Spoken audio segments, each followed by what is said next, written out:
Okay, so from my last video, there's a few more things I've discovered with Inkscape that I think I need to sort of share with everybody, and I've also had a couple of questions being asked in the comments regarding sort of making your own logo, that kind of thing.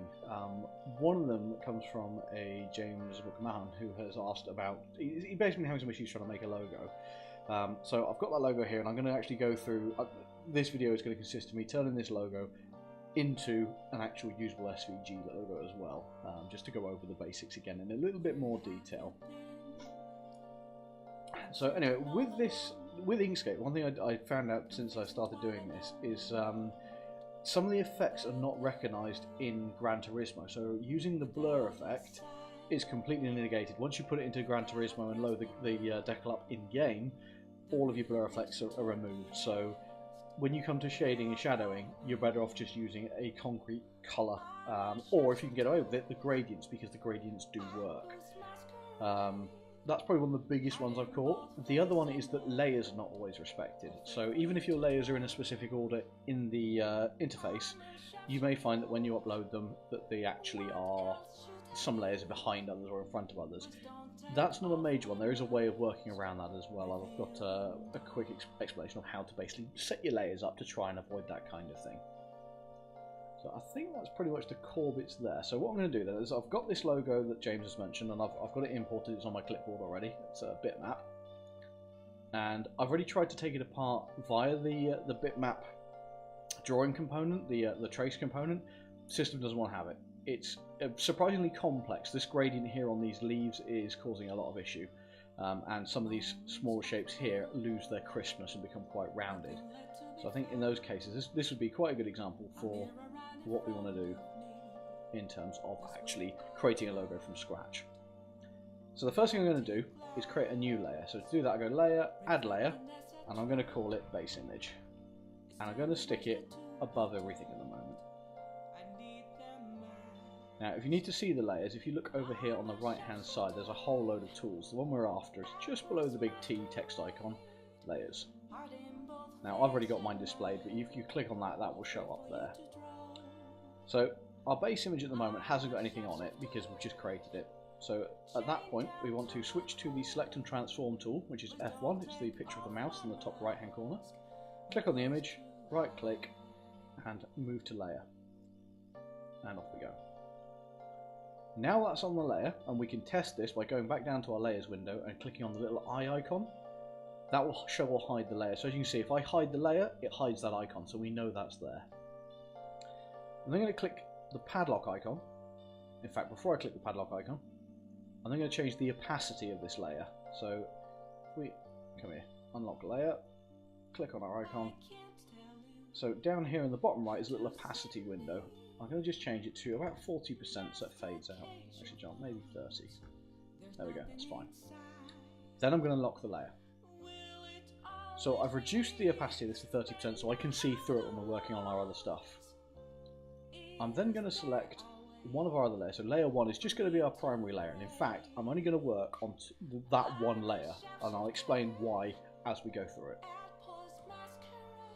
So the first thing, if we take a look at this, we can see this image is comprised of several components. We've got this sweeping curve here, this black circle with these spikes on them, these three green grass blades, and these red bits here. So what I'm going to do, let's break this down into the different components that could make up an image and how they should be layered out. So if we look at this ring here, one of the blades of grass does go underneath it. So we know the ring is probably going to need to be a standalone component, and probably the ring with its sort of spike bits here. So what we'll do is we'll draw the ring first, and rather than make it a path and fill it, we're just going to make it a really thick path. And there's no real reason to that, and I guess you could do it either way. I just think a thick path will probably work out quite easy in the long run. I'm just going, yep, there's your path, done. It's a circle. So to do that, we select our Draw Bezier tool, which is Shift F6. I'm going to click 4 points. Doesn't have to be 4, you can do less or more. And there is our basic outline of our shape. If I say basic outline, it's nowhere near the outline we need. Not a problem. So I'm then going to select the Edit Paths by Node, which is F2, just below the mouse icon up there in the top right, and click on our path itself so it's highlighted. Now I've got visible over here, I've got the fill and stroke. If you don't see this, you can make it visible again just down here. Edit objects, color, gradients, arrowheads, and other fill and stroke properties. Control Shift F on the keyboard, F for Foxtrot. So we don't want to set a fill because we don't want it filled in. We do want stroke, and the stroke is black, so that's fine. I'm not going to fiddle with that. And the stroke style, we want to change the width, so we want this to be quite a bit thicker. So let's set this for 1mm for now. Still not quite thick enough, so let's try 2. That's looking a bit better. Now we can come back and tweak this as we move if we don't find it's quite fitting, so that's fine, not a problem. Also, if you're wondering why it seems semi-transparent, that's because this is the layer down. If I hide the base layer, it goes solid. So this is why I said the base layer is on top, because then I can see everything underneath it. Some people might want to work that around in the other order, so we can do that. I find that's a little bit awkward when you're trying to map to something underneath the object you're working on though, so I always have my base image at the top. He says, managing to mess it up, bigger Control Z. So, what I'm going to do now is convert each of these points into a curve point. Now there are several types of curve points, so all I'm going to do is hold Control and click once. If I then select a single one, as you can see, it's got these handles on for adjusting it. This type of corner is linked, as in you can change the strength of the curve and you can move it around, but both sides must be a curve. As you see, you move one, the other one moves for it. If you hold Control and keep clicking, the icon will change into different shapes. Some of them have various handles that are locked, so your handles are always going to be equal size. Some of them you can move one handle and not the other. You can move the handles independently, so depending on which curve you need, you may find you need to play around with that a little bit as well. So let's line these up so this becomes a bit more of a circle.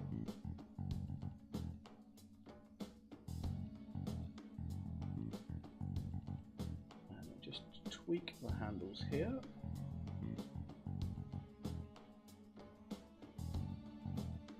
Now some of you might be thinking, well, why don't you just use the built-in circle tool in Inkscape, which is over here.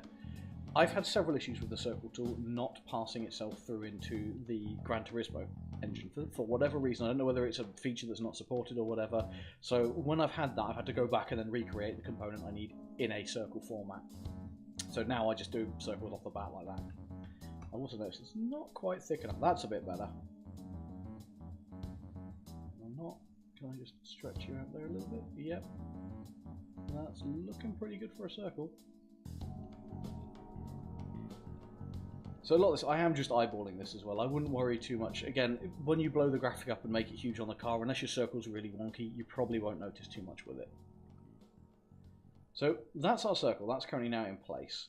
So the next part I would want to look at doing is these black edge bits here. So again, still on the same layer. I've not changed layer. I'm going to go and select the Bezier tool again, and I'm going to go click, click, click, click, and join it back up. Now for this one, I'm going to do a little bit differently. I'm not going to have a stroke, I am just instead going to fill it with all black. So as you can see, that's immediately given us our black shape there, and if I click on the path view, I can see the nodes which make that path as it is. Now, because it's quite a sharp shape, I'm not going to remove the nodes or things like that. And we're only using 4 nodes, so it's not a lot. So in total, we're not really using a lot of nodes at this point in time. In fact, if I do Control A,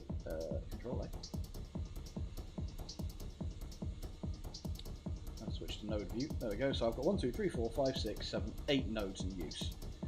Not a lot of nodes for the object we're doing, so we're probably going to get away with this quite well. So since this is the same, I'm just going to copy and paste this round as we go.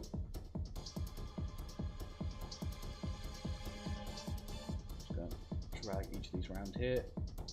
So click once to select it, click again to enable rotation, grab it by the corner, and then just slide it around a little bit. Make sure it lines up correctly. Now remember, if you're finding you're having issues seeing your background image for whatever reason, you can switch back to it, unlock it, and change the opacity slightly on the background image as well. So as you can see, set to 30, so I'm just going to step it up, go to 50. And then lock it off again.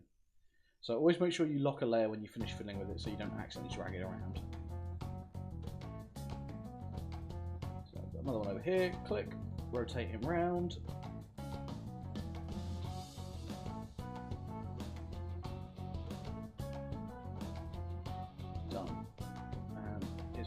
here as well. Click, rotate.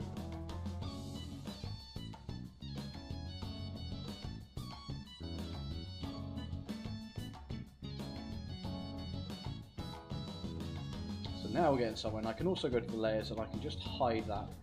As you can see, that's looking pretty good. So our next bit are these red squares here. So let's go back to our painter again. Now, because they're quite thin, I'm going to just do a single line. So if you ever need to do a single line with this tool, it's the Bezier Curve tool again. Click at one point, click at the other, right click to terminate. And what I'm going to do is set the stroke color to, it's a red, isn't it? So what I'm going to do is grab the pipette tool, click on the red.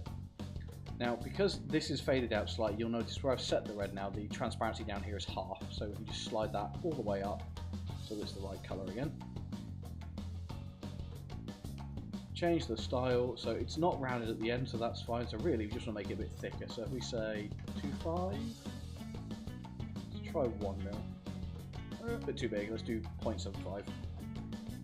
Now, there's no exact science to this, it is just eyeball it, see what you can do. Now, one thing I noticed while looking at it is that looks like it lines up with that there. So I'm going to just drag this down here. There you go. So I'm actually lining that up with the edge of this. Come on, stick on the node. And then just dragging it up. Should remember the button to drag. No, it doesn't line up maybe as exactly as I thought it would. Very strange logo actually, trying to do that white eyeball.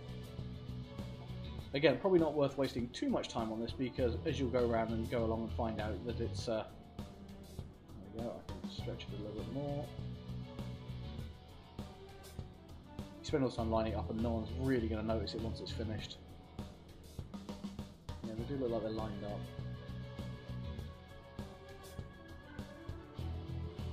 I'm probably my own worst enemy when it comes to stuff like this anyway.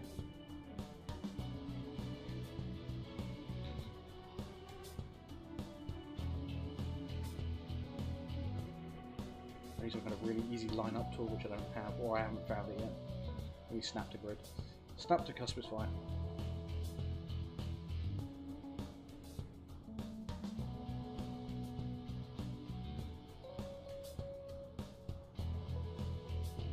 Lining up over here, does it? Right, fine, be awkward.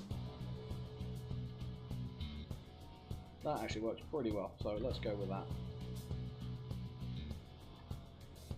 Copy and paste again. There we go. So the same as before, we're just going to grab it, rotate it around, line it up as best we can.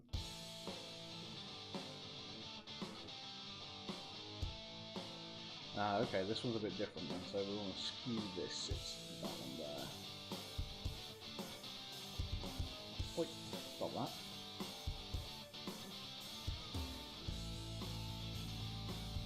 Ah, of course I can't skew it because it's a line.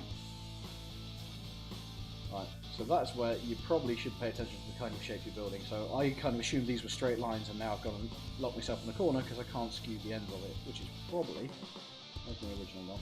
Underneath, isn't it? Yeah. That's why I didn't like it lining up correctly, they're skewed. All the other ones are skewed, that one's not so much, is it? Right, not a problem. We can fix that. So this time we'll draw a shape in manually. And I won't have a stroke, I will have a fill. And we're going to steal that red bit from over there. Switch to point edit mode, and then we just tweak the points as we need to.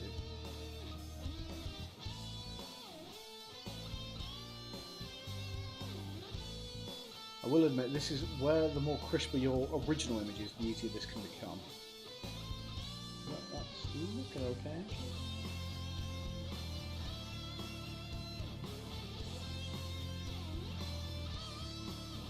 And yes, it is the Persona 5 soundtrack again today. It's one of my favourite soundtracks for doing this kind of stuff too. Also, amazing game if you haven't played it yet. Right, so we don't need these two because these are based on our other methods. So I'll just click to select, delete. And in fact, one other trick to know is if you're using the line edit tool, pressing delete on the keyboard doesn't always work. So you can right click and then delete and it will move it like so. Don't know why. Bit odd. So there are our new logos. Going to click, rotate, drag you in.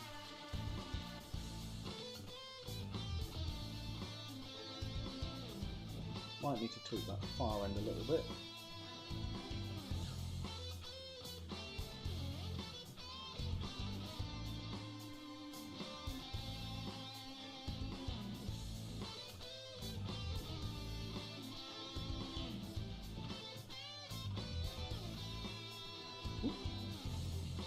It's the one downside of working on the same layer, you just sometimes grab the wrong thing. But I figured from an experimental point of view, this is worth seeing as you can learn to work with it. So that's looking quite good as well. That top one I'm not so sure on. Let's redo him as well since we know the others are skewed. Copy paste.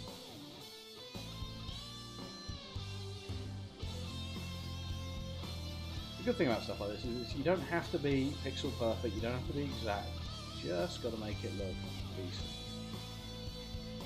I mean, I'm a programmer by trade, I cannot do art to save my life, so other people's art, I can trace that though, problem solved. So that's looking good, and if we hide our base image, we're getting a pretty good image there, so that's another good one. The next one is this big curve we've got running around the front, so I'm going to just pick 3 points on the curve, right click, stroke style, this is quite thick, so I'm going to say, let's do 1, might be 2. Actually, you know what, there might be a better way of doing this one because of the weird shape, because I've just noticed it tampers off at each end as well, so let's not do that and let's make it a proper shape.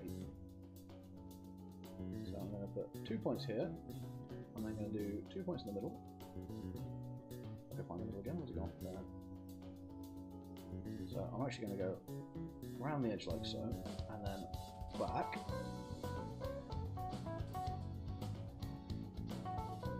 So rather than taking the easy way of drawing one line and doing it that way, I've decided to draw a shape, and we're going to curve that shape instead.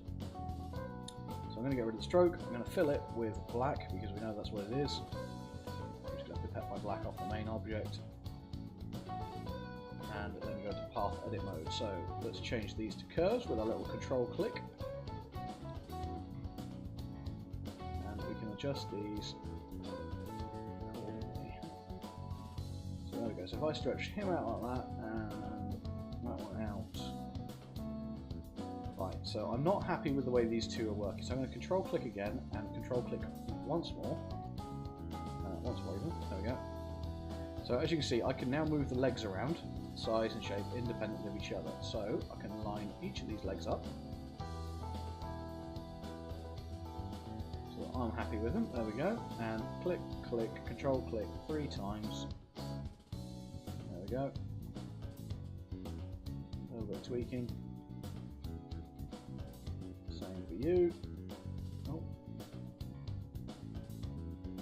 There we go. One curve. Let's see how that looks by hiding our base.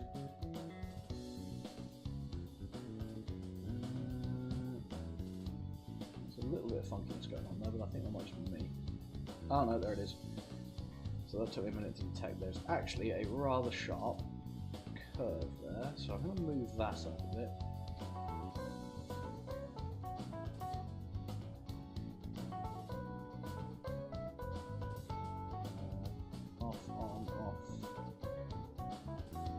Still there, I can see it, but now is it because I can see it, it's annoying me. Ideally, this should probably be on the peak of the curve, but I'm trying to figure out where the peak of the curve is. Let's say there.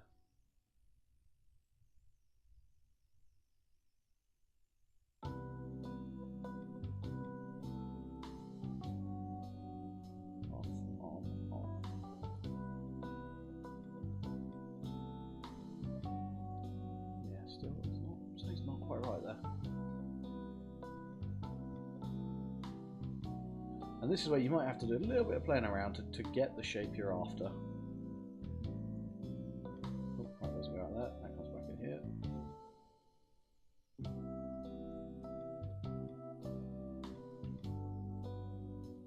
There we go. That looks much better. Bearing in mind, even if you blow it up massively on the car, it's still going to be impossible to see little discrepancies like that. So we've got our ring, and now we've got to do our grass blades. So we're back on layer 1 again. Select our pointer. Grass blade. Now again, I'm going to get rid of the outside, and I'm just going to fill it. And for start with, I'm going to just fill it all green, just for reference, but I will change it to a gradient in a minute, and you'll see why. So, what we know is that this needs to be a curve, so I'm going to switch to our independent handle one. There we go. Oh, he says that. Didn't quite go far enough, or I went too far. Wiggle, wiggle, wiggle. Yeah, that's fine. So the independent handle works really well for sharp edges, so you've got to do like that point up there. Because you can drag both handles in and go, right, this is a point, off you go. And I'm just going to drag this out here and this out here a little bit further. Still happy with how that's lined up. Could be a bit thicker there, there we go.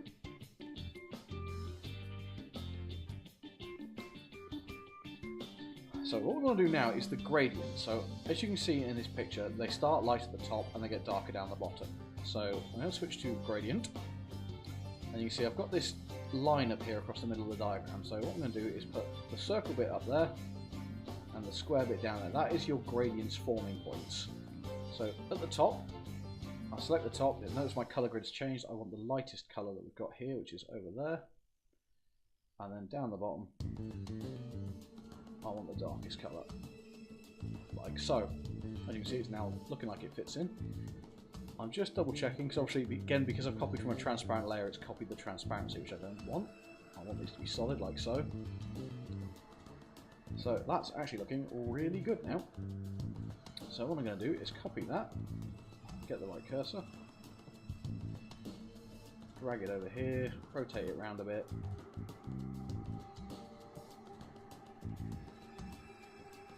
Shrink it down. That's the other handy thing. Once you've done something once, in computer-based artwork, it's very easy to just retake what you've done and manipulate it around a bit and not have to worry. So I'm actually going to turn that into a curve down the bottom as well, I think, in a minute. And I'll show you why. So let's wiggle around these points. Notice I'm ignoring the bit in the middle about our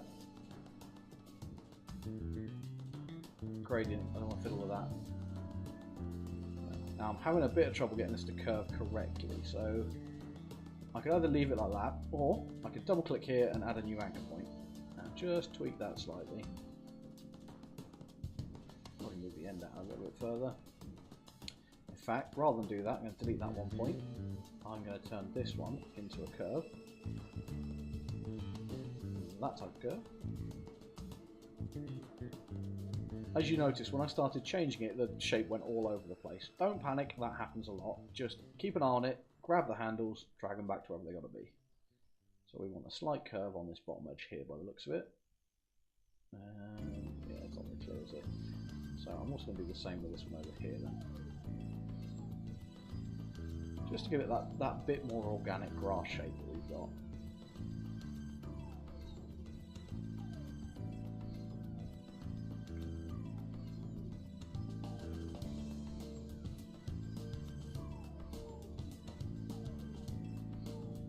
So that's two of our grass bits done, so that last one now is all that's left. So I'm going to grab our big one again, copy him, paste him, grab him, rotate him.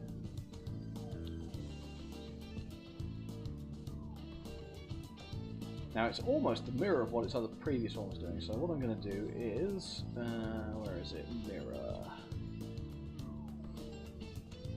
Object. I'm sure there's a mirror option here somewhere, I've seen it before. There we go, flip vertical. Perfect, there we go.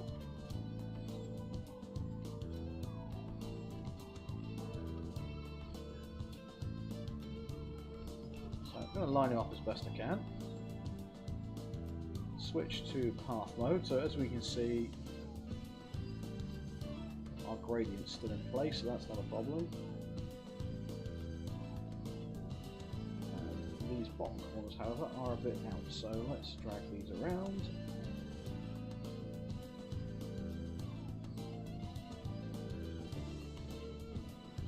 So I know I'm going to need to make that a curve, so let's do that. Oh, missed him. So it doesn't matter, even though I've lost track of him, I can just click on him again, and there is the component. Do the same with this guy, or lady.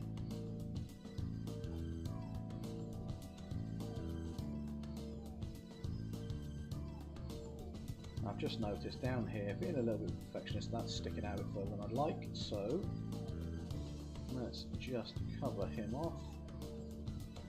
There we go. And if we go to the top, that back one sticks out a bit too far still, that front one doesn't, so we'll adjust slightly. Yeah, that's looking good.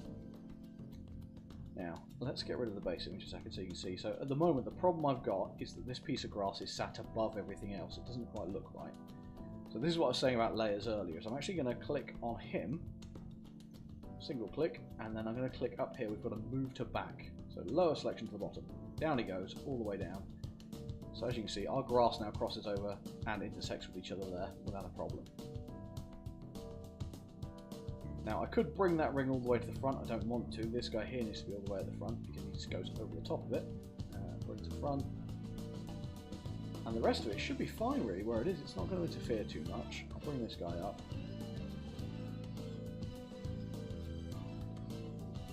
That is pretty much it with the logo there. I'm just checking against the parent, so we're going to hide the base. Yeah, do you know what? Let's curve this bottom edge off just for the niceness of it. 2, 3, that one. There we go.